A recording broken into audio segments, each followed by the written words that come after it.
मेरे बच्चे कैसे हो? मुझे तुमसे बात करनी है और जो मैं तुमसे कहना चाहता हूँ उसे बहुत ध्यान से सुनो। यह मेरा दिव्य संदेश यदि तुम इस वक्त सुन पा रहे हो तो इसका अर्थ है स्वयं मैंने तुम्हें याद किया है। मेरे बच्चे, यह तुम क्या करने जा रहे हो? मंजिल के इतने करीब आकर अपना रास्ता बदल रहे हो। इतने समय से जो तुमने धैर्य रखा अब उसे छोड़ रहे हो। मेरे प्रिया, ऐसा मत करो। मैं तुम्हारी हर परिस्थिति में तुम्हारे साथ हूँ, मगर इसके बावजूद तुम हार मान रहे हो। जब जीवन मैंने दिया है तो संभालू भी मैं ही। तुम विश्वास का दामन मत छोड़ो। मैं चाहता हूं तुम इस महत्वपूर्ण संदेश को अभी सुनो, वरना तुम बहुत भारी गलती कर बैठोगे। तुम इस संदेश में छुपे हुए संकेतों को समझना और अपने अंतर मन की गहराइयों में एक एक शब्द को उतार कर महसूस भी करना। आज जो तुम मेरा दिव्य संदेश सुन रहे हो यह कोई संजोग नहीं है, बल्कि तुम्हारे लिए यह मेरा आशीर्वाद है। अगर तुम मुझ पर तनिक मात्र भी विश्वास करते हो तो मेरे द्वारा भेजे गए इस संदेश को लाइक करके कमेंट में समय जरूर डाल देना जिस भी समय पर यह संदेश सुन रहे हो, ताकि मुझे पता लग सके कि तुमने इस संदेश को नजरअंदाज नहीं किया। मेरे बच्चे, प्रभु को साक्षी मानकर सच्चे हृदय से अपनी समस्या भी जरूर लिखना और मेरे प्रभु को धन्यवाद कहना। मैं उसका निवारण अवश्य करूंगा, यह मेरा तुम्हें वचन है। परमात्मा तुम्हारे दुर्भाग्य को सौभाग्य में बदलने की ताकत रखते हैं। तुम्हारे धैर्य की मैं बहुत सराहना करता हूँ। इतना दुख, इतना कष्ट सहने के बाद भी तुम्हारा मुझ पर अभी तक अटूट विश्वास बना हुआ है। अब चिंता छोड़ दो, मैं तुम्हें आशीर्वाद देने आया हूँ। इस आशीर्वाद को स्वीकार करो। मेरे बच्चे, तुमने सदैव अपना आचरण सकारात्मक बनाए रखा है, इसीलिए कदम कदम पर तुम ईश्वर की ओर से सहायता मिलती रही है। मगर अचानक से तुमने नकारात्मकता को चुन लिया है। तुमने पल भर में अपना विश्वास समाप्त कर दिया मुझ पर से। तुम्हें लगा कि मैं तुम्हारी प्रार्थनाओं को नहीं सुन रहा हूँ, तुम्हें तुम्हारी खुशियाँ नहीं दे रहा हूँ। तो मेरे बच्चे, ऐसा नहीं है। तुम उन चीजों के बारे में मत सोचो जो ईश्वर से प्रार्थना करने के बाद भी नहीं मिली, बल्कि उन अनगिनत चीजों के बारे में सोचो जो बिना प्रार्थना के तुम्हें प्राप्त हुई है।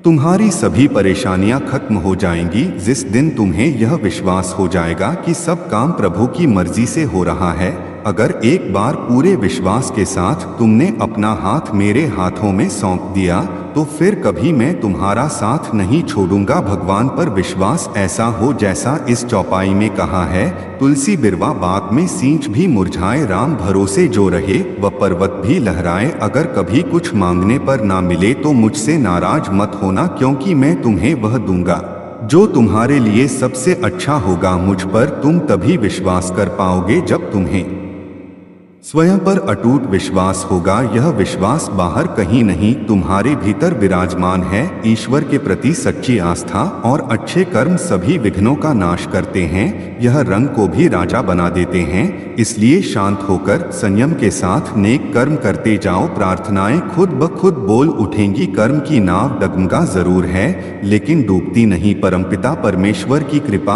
अब तुम पर बरसने वाली है। तुम हमेशा लोगों की मदद करने की सोच रखते हो, इसलिए स्वयं मुझे तुम्हारी सहायता के लिए आना पड़ा। अब मैं तुम्हें तुम्हारे हिस्से की सारी खुशियां दूंगा जिसके तुम हकदार हो।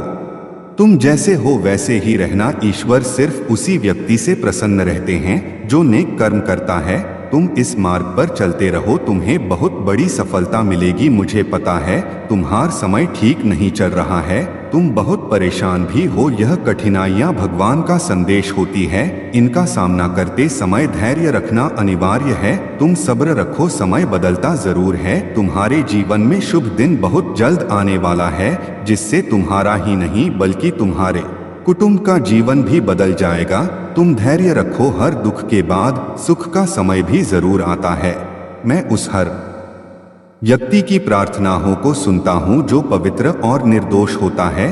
तुम अपने लक्ष्य को मत छोड़ो, अभी तुम अपने लक्ष्य के बहुत करीब आ चुके हो। तुम्हारा मार्ग संघर्ष से भरा हुआ हो सकता है, किंतु अंत में जीत भी सुनिश्चित हो चुकी है। तुम्हारा यह सफर अब बहुत सुखद होगा, यह तुम्हें ऊंचाइयों तक लेकर जाएगा। बस मुझ पर अपना विश्वास बनाए रखना। थोड़ा समय जरूर लग रहा है, लेकिन याद रखो कि सब्र का फल मीठा होता है। तुम श्रेष्ठ हो और श्रेष्ठ ही रहोगे। मैं चाहता हूँ तुम अब हमेशा सुखी समृद्ध और संपन्न रहो। मेरा आशीर्वाद तुम्हारे साथ है। आज संदेश के समाप्त होने के बाद कमेंट में जय श्री राम और अपना नाम जरूर लिख देना, जिससे मैं अपने हर एक बच्चे की निकटता को और करीब से महसूस कर सकूं। सुखी रहो, खुश रहो। जय श्री राम।